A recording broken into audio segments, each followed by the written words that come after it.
How to fix Toncoin address tag not showing. So this issue might arise because your application is not up to date.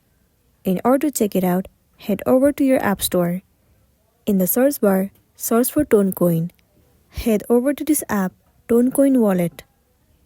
Right here instead of open, if it shows the option of update, then your application is not up to date. If that's the case, then all you want to do is tap on update and update your app. Once you have the latest version of the app, now the next thing you want to do is head over to the settings of your device. Head over to General. Move into iPhone Storage. In this page, search for the application Toncoin Wallet. Once you find it, head over to it. Once you're in this page, what you want to do is click on Offload App and then once again click on Offload App. It means clearing the cache and the storage of the application.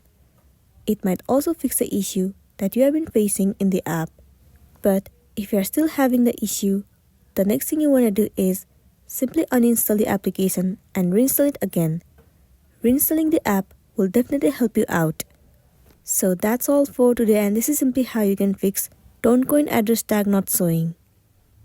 Make sure to smash the like button and consider subscribing if you found this video helpful. We'll see you in the next one.